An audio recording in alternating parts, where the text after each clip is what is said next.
Sempre tive o sonho de ser mãe. Porém, na adolescência, descobri uma endometriose, que na época foi tratada, mas assim mesmo me impedia de engravidar.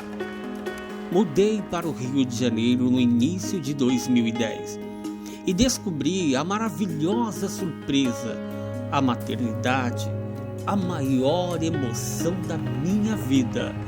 Finalmente meu sonho havia se realizado. Logo nos primeiros meses, soube que esperava um menino e o gerava sabendo que seria um profeta para as nações. Por 8 meses dediquei-me integralmente à saúde e aos preparativos para receber a minha herança. Na 36ª semana, 15 dias antes da data agendada para o parto, acordei com uma dor abdominal aguda, acreditando que chegara a hora de ter o bebê. Corremos para a maternidade e, chegando lá, não era sinais de parto. Algo havia acontecido e ninguém sabia o que era. Fui transferida de um hospital e novamente aguardava um diagnóstico, piorando dia a dia.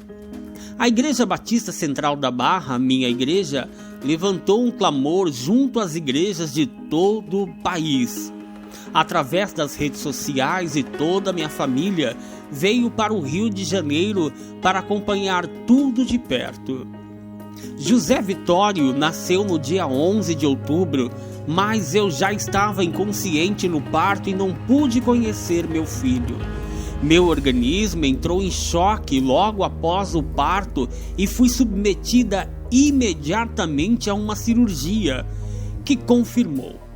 Meu intestino havia se rompido e eu tinha uma septicemia generalizada. Todo o meu organismo havia sido infectado e a minha vida ficou por um fio. Meu filho foi para a UTI neonatal e 10 dias depois para casa. Eu permaneci 52 dias em coma, lutando diariamente pela vida.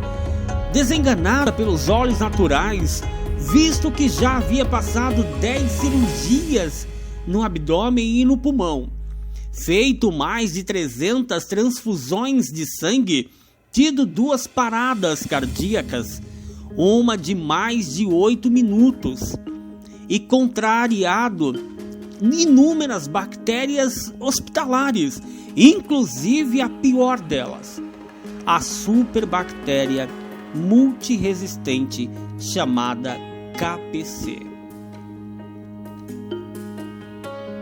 Inúmeros antibióticos fortíssimos foram ministrados, me deixando desfigurada e com quadro de edema generalizado.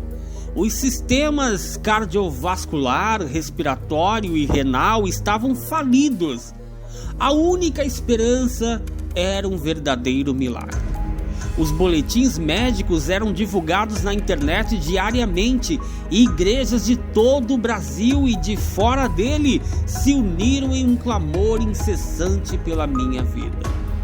Havia um relógio de oração de 24 horas, preenchido por muitas pessoas que não me conheciam, mas foram levantadas a orar por mim. Muitos pastores e ministros me visitavam no Centro de Tratamento Intensivo, o CTI, e lutaram pela minha vida crendo no poder da ressurreição. Minha pastora, Fernanda Brum, esteve presente em todo o tempo em contato com o Renato, pai do José Vitório, e com a minha família, levantando um clamor pela minha vida em todos os lugares por onde passava, com o seu ministério.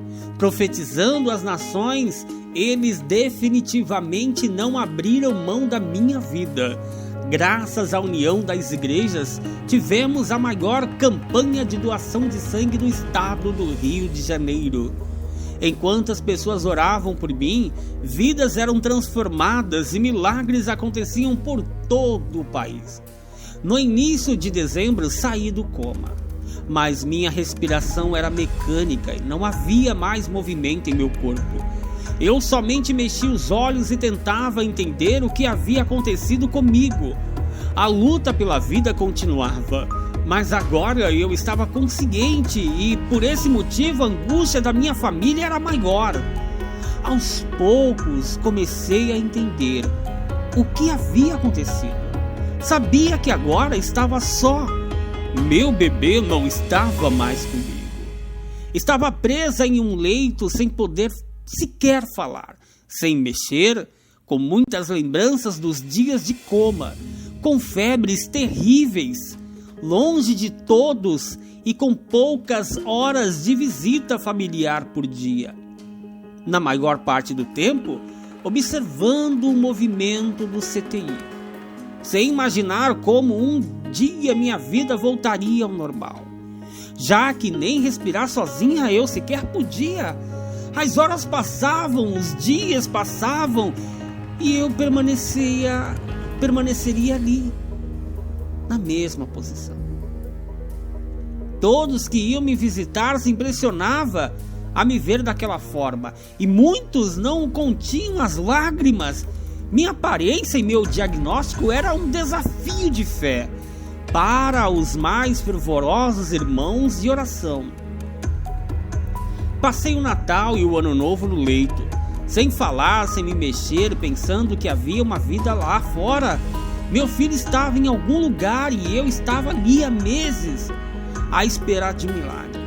Eu pedi ao Espírito Santo que ficasse comigo, e foi ele quem me sustentou em todos os momentos, zelando cuidadosamente por mim. A pastora Fernanda havia deixado um MP3, aliás, um MP4, que tocava louvores e ministrações da palavra 24 horas ao dia, e eu era alimentada por isso. Havia uma guerra pela minha vida, isso é um fato, mas Deus não desistiu de mim. O clamor não cessava, e no fim do ano, o desejo do coração de muitos era me ver curada e de volta à vida, com a oportunidade de conhecer meu filho e poder criá-lo. Fui transferida novamente de hospital no dia 31 de dezembro, quando suspenderam todos os medicamentos. Meu organismo surpreendentemente reagiu. Dia a dia comecei a esperar e apresentar melhoras e ouvir os testemunhos de oração que chegavam até mim. Comecei a acompanhar o movimento pela internet, mas ainda não falava e nem tinha perspectiva de voltar a andar ou mesmo ficar de pé. Fazia 6 horas hemodiálise por dia, perdi meu cabelo e aos poucos ficava livre do respirador. Havia grandes feridas abertas no meu abdômen, sem perspectiva de fechar, e todos os dias eram buscados métodos de drenagem e cicatrização. Fui para a CTI semi-intensivo, onde minha família pôde passar mais tempo e o Renato dormia comigo. O que me ajudava muito, na verdade, muito mesmo, é tudo isso, porque fora isso eu não teria força. Eu me comunicava através de um quadro com letras, onde apontava e formava frases que na maioria das vezes dizia: tenho fome, tenho sede. Estava meses sem um gole d'água e sonhava com o dia em que voltaria a ingerir alguma coisa. Vivemos milagres diários, vencemos as bactérias e o respirador. Meu rim estava fadado à hemodiálise definitiva ou um transplante e voltou a funcionar na última semana, me fazendo vencer também a hemodiálise.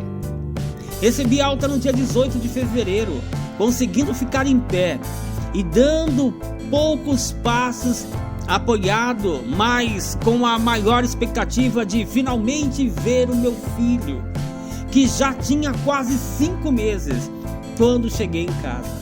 Olhei para ele e ele sorriu para mim. Talvez um dia eu consiga explicar o que senti naquele momento.